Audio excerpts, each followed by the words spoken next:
الحمد لله وحده والصلاة والسلام على من لا نبي بعده أما بعد فأعوذ بالله من الشيطان الرجيم بسم الله الرحمن الرحيم نحن نقص عليك نبأهم بالحق إنهم فتية آمنوا بربهم وزدناهم هدى শ্রদ্ধেয় সম্মানিত অতিথি মণ্ডলী এবং আমার শিক্ষক মহাশয় ও আমার সামনে বসে থাকা ছাত্রবৃন্দ, আজকে আমি আপনাদের সামনে যে বিষয়টি নিয়ে রণ্ডয়মান হয়েছি বা বলবো মনে করেছি, সেই বিষয়টির নাম হচ্ছে ইসলামে যুবকদের দায়িত্ব ও কর্তব্য। দুনিয়ার জীবনে সব কাজের ক্ষেত্রে যুবকদের ভূমিকা অপরিসীম। সুন্দর সমাজ বিনির্মাণ, ইসলামের প্রচার প্রসার, ইবাদত বান্দেগী কিংবা যে কোনো দায়িত্ব পালনে যুবকদের বিকল্প নেই। ব্যক্তি, পরিবার ও সমাজ জীবনের প্রতিটি ক্ষেত্রে যুবকদের রয়েছে গুরুত্বপূর্ণ দায়িত্বভার। মানুষের জন্য যৌবনকাল হচ্ছে তার জীবনকে সাজিয়ে তোলার সবচাইতে গুরুত্বপূর্ণ একটি সময়। কারণ মানুষ যেমন ছোটবেলায় দুর্বল থাকে, ঠিক তেমনি সে বৃদ্ধ বয়সে দুর্বল হয়ে যায়। তাই নবী করিম সাল্লাল্লাহু আলাইহি ওয়াসাল্লাম যৌবনকালকে গুরুত্ব দিয়ে বলেছেন, ইগতানিম খামসিন ক্বাবলা খামসিন। পাঁচটি বিষয়কে অন্য পাঁচটি বিষয়ের আগে মূল্যবান ভেবে কাজ সেরে নাও। তার মধ্যে হতে একটি বিষয় হচ্ছে শাবাবাকা ক্বাবলা হারামিকা, বার্ধক্য আসার আগে যৌবনকালকে। যৌবনকাল হচ্ছে এমন একটি সময়, যেই সময় তুমি তোমার পরিবারকে আদর্শবান করে গড়ে তুলতে পারো, যেই সময় তুমি একটি দেশকে উন্নত করে গড়ে তুলতে পারো, যেই সময় তোমার সুচিন্তা সুষ্ঠু মনন গঠনের মাধ্যম দিয়ে একটি দেশ তার লক্ষ্যে পৌঁছাতে শক্তি ও সাহস পায়। যুবক তুমি হচ্ছে এমন একটি জাতি, যে জাতি অন্ধকারে ডুবে থাকা একটি সমাজকে আলোর পথে নিয়ে আসতে পারে, আবার সেই সমাজের পতনের কারণও হতে পারে। তাই যুবক তোমার দায়িত্ব ও কর্তব্য হচ্ছে তা'মুরুনা বিল মা'রুফ ওয়া তানহাউনা আনিল মুনকার, মানুষদেরকে ভালো কাজের আদেশ দেওয়া এবং মন্দ কাজ থেকে নিষেধ করা। যুবক তুমি যদি তোমার এই দায়িত্বকে পালন করতে লাগো, তাহলে এই সমাজ থেকে বেহায়াপনা, অশ্লীলতা, অন্যায়, ব্যভিচার, দুর্নীতি, বাটপারি, সমস্ত ধরনের মন্দ কাজ দূর হয়ে যাবে ইনশাআল্লাহ।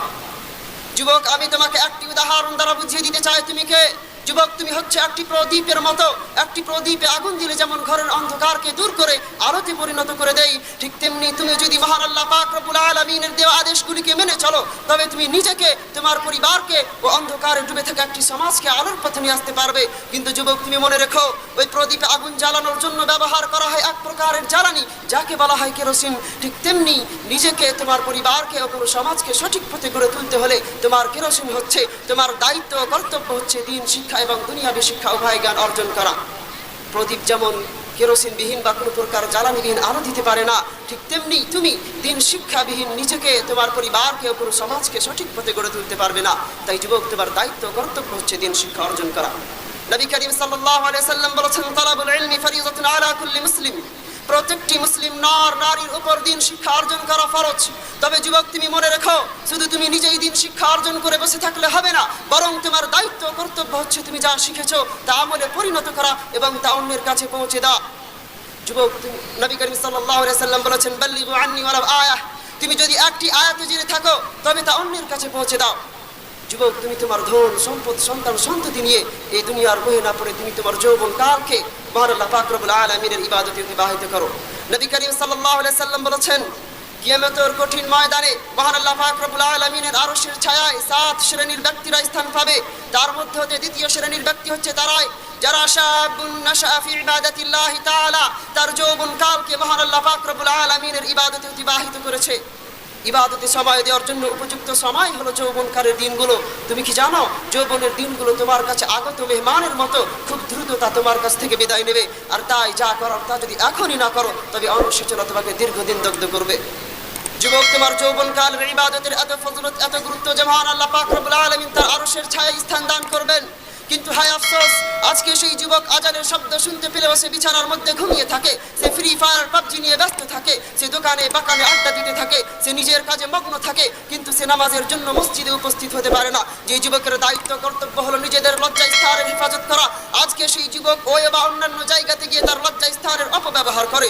যেই যুবককে বলা হয়েছে গায়ের মাহরাম মেয়েদের থেকে দূরে থাকতে, আজকে সেই যুবক মেয়েদের সঙ্গে অবৈধ সম্পর্কে লিপ্ত রয়েছে।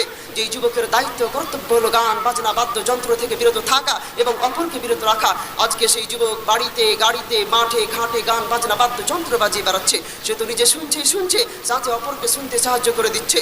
যুবক তুমি মনে রেখো, আজকে তুমি যেই জমিনের আজকে তুমি যেই জমিনের মাটিকে গান বাজনা বাদ্যযন্ত্র বাজিয়ে কাঁপাচ্ছ, শুধু সময়ের ব্যবধান, একদিন এই জমিনের মাটি তোমাকে কাঁপাবে। মহান আল্লাহ পাক রব্বুল আলামিন পবিত্র গ্রন্থের মধ্যে বলছেন, ইয়াউমা ইযিন তুহাদ্দিসু আখবারাহা, কিয়ামতের দিন এই জমিন তার বৃত্তান্ত বর্ণনা করবে। সেই দিন এই জমিন মহান আল্লাহ পাক রব্বুল আলামিনকে সব কিছুই বলে দিবে, তুমি যা কিছু করেছো এই পৃথিবীর বুকে।